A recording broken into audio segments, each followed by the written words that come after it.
Well, thank you, Professor Rubenstein, Professor Beloten, and ladies and gentlemen. I am delighted to be here today, particularly as a representative of the American Heart Association. And I am just so grateful for the close and cordial relationship that we have with the Israel Heart Society. We certainly enjoy coming to this meeting, and we particularly enjoy the joint sessions that we have at the American Heart Association scientific sessions each November. And as Professor Rubenstein said, there are so many ways that we're working together to improve the cardiovascular health of our societies and to reduce death and disability from cardiovascular disease and stroke. So with that in mind, I'm going to talk to you about a subject that is so important in its contribution to cardiovascular disease, and it's so prevalent in society that I think it bears considerable emphasis. And it's terrific to have an opportunity to really discuss diabetes and its implications for cardiovascular events in a prestigious meeting such as this. I have no conflicts of interest that are relevant to this presentation. I'd like to cover the following areas during the next 20 minutes. The prevalence and cardiovascular prognosis of diabetes, pose the question as whether we should be screening diabetic patients for coronary artery disease, briefly discuss the role of risk factor modification, and spend much of my time discussing with you glucose-lowering therapies, particularly novel therapies, and their effect on cardiovascular outcomes, and finish up with a brief mention of a study that examined the role of coronary vascularization in patients with diabetes and multivessel coronary artery disease. First, the problem. Diabetes is an extremely prevalent issue throughout the world. It's estimated by the World Health Organization that among adults aged 20 to 79 years of age, approximately 346 million persons are affected by diabetes mellitus. That is more than double the prevalence of 3 decades ago.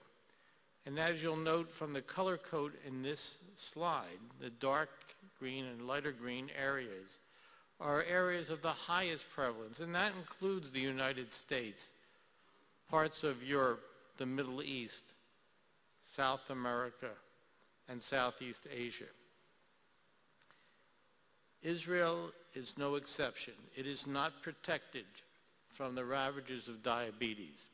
The prevalence of diabetes in adults in Israel is approximately 8.5%. And as you can see from this slide, looking at age-related prevalence, compared to Europe and the rest of the world, it's quite comparable. In fact, among the older population, the prevalence of diabetes in Israel is higher than elsewhere. It accounted in 2015 for over 420,000 cases, and there were over 2,800 deaths related to diabetes.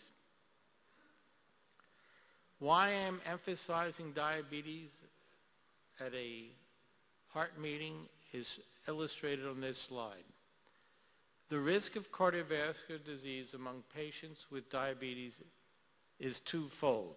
That applies to coronary heart disease, death from coronary artery disease, non-fatal myocardial infarction, and ischemic stroke. It's certainly comparable to the risk of death one might expect among smokers and among patients with very high levels of cholesterol. I would submit that most of you sitting in this audience are very comfortable taking care of patients with high cholesterol. And I would submit that most of you are very comfortable taking care of patients with high blood pressure. But I would guess that a significant number of you are not as comfortable taking care of patients with diabetes mellitus, that is, prescribing medications, and might typically refer these patients to endocrinologists and diabetes specialists. But I would encourage all of you to become very familiar with the therapies that are available for patients with diabetes mellitus. And when you are comfortable, certainly take the effort to be treating your patients as you do those with high cholesterol and high blood pressure. One of the reasons I'm emphasizing this today is because the cardiovascular risk is high and it is comparable to patients who have already had a heart attack. If we look at this registry of over 3 million Danish residents over the age of 30 years, men on the left, women on the right, the top bar in black are those who've had diabetes and prior myocardial infarction. The light green bar on the bottom are those who do not have diabetes and have not previously had a myocardial infarction. In blue are individuals with prior myocardial infarction, and in red, individuals with diabetes, but no prior myocardial infarction.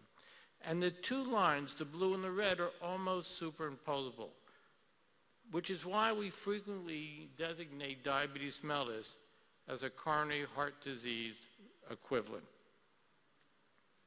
So with that in mind, let's think about how we might approach patients with diabetes. Many might think we need to be aggressive in the diagnostic evaluation.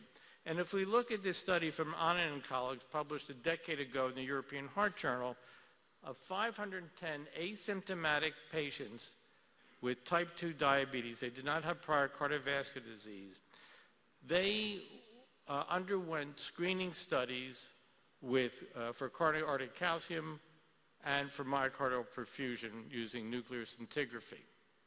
It turns out that about 25% of the 510 patients had a coronary artery calcium score of over 100, so moderate to severe.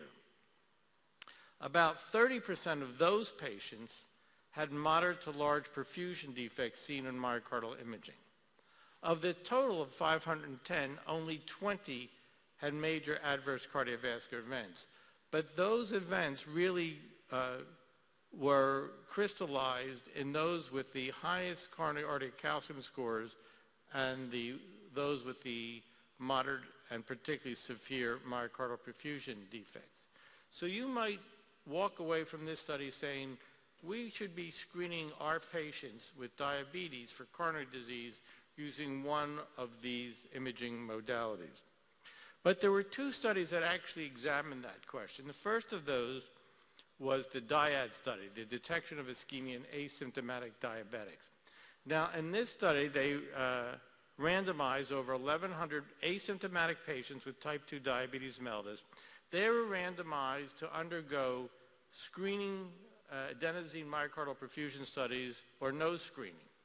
And then based on the screening, their physicians could determine whether or not they should have additional investigations. And then depending on what they did, the outcome was measured. And the outcome, the primary outcome of this study was cardiac death and non-fatal myocardial infarction. Well, it turns out that of the 500 and so patients that were randomized to screening, 25 of these underwent coronary angiography, and 15 underwent coronary vascularization. Of those that did not undergo screening, followed clinically over time, 3 of them underwent coronary angiography and 2 underwent coronary vascularization. But neither strategy proved better than the others. At the end of the day, the primary endpoint of cardiac death and MI were the same in each group. A similar study was the Factor 64 trial. Now, in this study, published a little bit more than a year ago in the Journal of the American Medical Association, patients, and there were 900 of them, were randomly assigned to undergo coronary artery disease screening by coronary CT angiography or no screening. And as in the DIAD study, over 4 years of follow-up, the composite endpoint, in this case of all-cause mortality, non-fatal myocardial infarction, or unstable angina requiring hospitalization, was no different between the two groups. And in fact, of those who underwent screening, 94% of them had no evidence of coronary artery disease. So taking the DIAD study together and the Factor 64 trial together, we do not have evidence that we should be routinely screening asymptomatic patients with type 2 diabetes mellitus for coronary artery disease. I'd like to now talk to you about management. And first, I'll briefly discuss risk factor modification. So in addition to lifestyle modification, which was alluded to yesterday by Rabbi Lipkin, your health minister, it is important to consider other interventions to reduce the risk of adverse cardiovascular events. These include managing dyslipidemia, and our guidelines, the ACC-AHA guidelines, the ones are referred to in the United States, recommend moderate intensity statin for patients with diabetes mellitus unless they have a cardiovascular risk of 7.5% over 10 years, in which case we recommend high intensity statins. We also recommend treating high blood pressure. And although the target is currently in flux, as many as you know, the most recent iteration of the ACC, AHA, and CDC in the United States recommends a target of 140 over 90, or occasionally 130 over 80. And the preferred drugs are renin-angiotensin system inhibitors, ACE inhibitors, and angiotensin receptor blockers, particularly because of their favorable effects on microvascular disease. The role of aspirin and other antiplatelet agents for prophylactic treatment for cardiovascular events in patients with diabetes is less clear. The evidence is not strong one way or the other, though current recommendations is for the use of low-dose aspirin in patients deemed to have a 10-year risk of adverse cardiovascular events of 10% or more. What I'd like to do, however, over the next several minutes is talk to you about the role of glucose-lowering medications and the evidence that supports or doesn't certain classes of drugs, including sulfonylureas, which increase pancreatic insulin release, metformin, which improves insulin sensitivity, thiazolidine diones, which activate the PPAR gamma and also increase insulin sensitivity, incretins, the DPP-4 inhibitors, and SGLT2 inhibitors, which I'll define in just a moment. The studies I'm going to talk to you about are not primary prevention studies. Most of these studies, in fact, all the ones I'm going to talk to you about today, are relevant to patients with established cardiovascular disease. Some of the studies also include patients with multiple risk factors for cardiovascular events. The first of these is the REACH study. Now, this was not a prospective trial, but this was a registry of over 68,000 patients worldwide over the age of 45 who had established cardiovascular disease or at least 3 risk factors. And in this study, the authors looked at those patients who were on metformin versus those individuals who were not. And it turned out that the risk of cardiovascular events, that's cardiovascular death, myocardial infarction, or stroke, was decreased by metformin. This slide shows all-cause mortality, and there was a 33% risk reduction for all-cause mortality among those patients treated with metformin. Several studies, and there were 3 of these, looked at the efficacy of glucose-lowering therapies, and particularly the intensity of glucose-lowering therapies to prevent cardiovascular events among patients with diabetes mellitus. The ACCORD study looked at over 10,000 patients with type 2 diabetes mellitus. All these individuals had cardiovascular disease or were older and had established atherosclerosis or at least 2 additional risk factors for cardiovascular disease. And they were randomized to intensive therapy at the discretion of their clinician, targeting a hemoglobin A1C of less than 6%, or more standard therapy targeting 7 to 7.9%. This study was terminated early because there was a signal of increased death among those individuals who received the more intensive glucose-lowering therapy. When looking at the population that was enrolled in the study, the primary endpoint of cardiovascular death, non-fatal MI or non-fatal stroke, was not different between the two groups, but some of the individual components of this and secondary endpoints, which was death from all causes, non-fatal death, and non-fatal MI, was greater in the intensive therapy group. The advanced study of over 11,000 individuals with type 2 diabetes and a history of either macrovascular disease, that's atherosclerosis, or microvascular disease, was another study looking at the intensity of glucose-lowering therapy, in this case using Predarax and diamicron, one of these being a sulfonazole, and that examined the effect of intensive therapy on major and minor microvascular events. This should say, yes, it does say microvascular events. In this situation, intensive therapy did reduce the risk of retinopathy and nephropathy, but there was no difference on major macrovascular events, including MI, stroke, and cardiovascular death.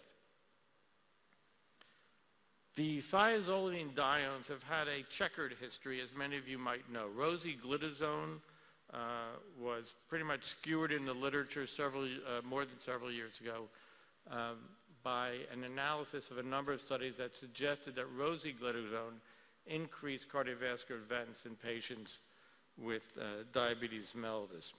But the ProActive study examined a different thiazolidinedione. This is pioglitazone. And in this case, this study enrolled a number of patients with over 5,000 patients, or close to 5,000 patients, who had established vascular disease. And they were randomized to pioglitazone or placebo. And the primary endpoint was a big one. It was all-cause mortality, MI, acute coronary syndrome, coronary or peripheral revascularization, amputation, or stroke. And there was no significant difference between the two groups. But as a secondary endpoint, there was a reduction of all-cause mortality, MI, and stroke with pioglitazone compared to placebo. So encouraging data, albeit a secondary endpoint, with this particular thiazolidinedione. The incretins and DPP-4 inhibitors are the newer agents that we've been using in patients with diabetes. Incretins are intestinal hormones like glucagon-like peptide 1 that stimulates pancreatic secretion of insulin after meals, and there's a number of these on the market. Dipeptidyl peptidase 4 is an enzyme which breaks down incretins. So DPP-4 inhibitors such as sitagliptin or saxagliptin are also available to treat patients with diabetes mellitus to reduce their blood glucose. There's been several studies, most of these recommended, in fact mandated by the Food and Drug Administration in the United States, to show that these drugs are not harmful. One of these is the ELIXIR study, which looked at the GLP-1 agonist lixazenatide in patients with acute coronary syndrome. The primary outcome was a bundled cardiovascular one of death, non-fatal MI, non-fatal stroke, and hospitalization for unstable angina. In this study, patients randomized to lixazenatide had comparable outcomes to those patients receiving placebo. There are several studies that looked at the DPP-4 inhibitors. This is one of them. This is the SAVOR-TIMI 53 trial, which looked at saxagliptin. And this enrolled over 16,000 patients with type 2 diabetes mellitus who had cardiovascular disease or were at risk for cardiovascular events. They were randomized to saxagliptin or placebo. And in this study also, there was no difference in the composite endpoint. But what was seen in this study was an increased risk for hospitalization for heart failure among those patients randomized to saxagliptin. A similar study was the TICO study, which looked at sitagliptin, another DPP-4 inhibitor. And in this trial, as in SAVOR, there was no difference in the primary cardiovascular outcome between sitagliptin, and placebo. In contrast to the SAVOR study, however, sitagliptin did not increase the risk of hospitalization for heart failure. And probably the most recent study that looked at a novel class of drugs for glucose lowering, the sodium-solute cotransport protein inhibitors. Now, these drugs reduce renal tubular glucose reabsorption in the proximal tubule, so there's increased glycosuria. And one of these drugs is empagliflozin. And in the EMPA-REG outcome study, over 7,000 patients with cardiovascular disease were randomized to empagliflozin or placebo. All these patients obviously had type 2 diabetes. And this was a positive trial. In this trial, the primary composite outcome of cardiovascular death and MI and stroke was reduced by empagliflozin, as well as a number of secondary endpoints, including death from cardiovascular causes, death from any cause, and hospitalization for heart failure. Probably one of the first trials that have really showed a favorable effect of macrovascular events in patients with type 2 diabetes mellitus and cardiovascular disease. And finally, I just want to talk to you about the FREEDOM trial, because we often encounter patients with diabetes mellitus who do have a need for coronary revascularization. So these were patients, over 1,800, who had undergone coronary angiography, had multi-vessel disease, exclusive of left main disease, who were randomized to PCI with a drug-eluting stent or coronary artery bypass surgery. They were followed for a median of 3.8 years.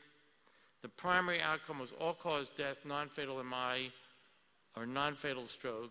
And this outcome occurred more frequently in the patients undergoing percutaneous coronary intervention than those undergoing CABG.